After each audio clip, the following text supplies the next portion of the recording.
Mesdames, Messieurs, savez-vous que la consommation du lait remonte 8900 ans avant Jésus-Christ? Et croyez-moi, ça va durer encore longtemps.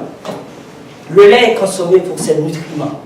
Parmi les nutriments, il y a les protéines. Les protéines sont étudiées pour leur richesse nutritionnelle et leur propriété fonctionnelle à améliorer une large gamme d'aliments. Deux groupes de protéines existent dans le lait. Les caséines, que j'appelle les costauds, et les protéines du lactosérum. Parmi les protéines du lactosérum, il y en a deux majeures, l'alpha-lactalbumine et la bêta-lactoglobuline. Mon intérêt se porte sur l'alpha-lactalbumine. Pourquoi? Parce que l'alpha-lactalbumine contient des acides aminés que le corps a vraiment besoin. En plus de ça, l'alpha-lactalbumine est abondante dans le lait maternel, mais elle ne l'est pas dans le lait bovin.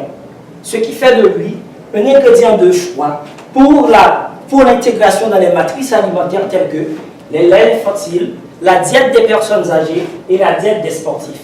Cependant, purifier l'alpha-lactalbumine pose des contraintes de dimensionnement et des contraintes environnementales. De ce fait, il faut se tourner vers des procédés matures, éco-efficients et applicables à l'échelle industrielle. D'où l'idée de mon projet. C'est de coupler les hautes pressions hydrostatiques et l'ultrafiltration afin de récupérer une fraction enrichie en alpha-lactalbumine.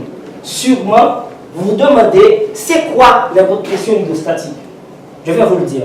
Les hautes pressions hydrostatiques, c'est un procédé par lequel un aliment emballé est soumis à des hautes pressions par eau comprimée. Caricaturalement, qu'est-ce qu'on peut on peut dire que les hautes pressions, par exemple, c'est 2 éléphants sur une surface de 1 cm², c'est 1000 mégapascales. Donc mon procédé est un peu méchant avec les protéines laitières. Qu'est-ce que cela a fait? Cela a permis de créer des agrégats entre les protéines que j'appelais les costauds, qui sont les caséines, et les protéines et la bêta-lactoglobuline, et les molécules de bêta-lactoglobuline entre elles. Donc, l'alpha-lactalbumine devient beaucoup plus libre de se balader, ou même d'aller à l'hôtel sur glace à Québec.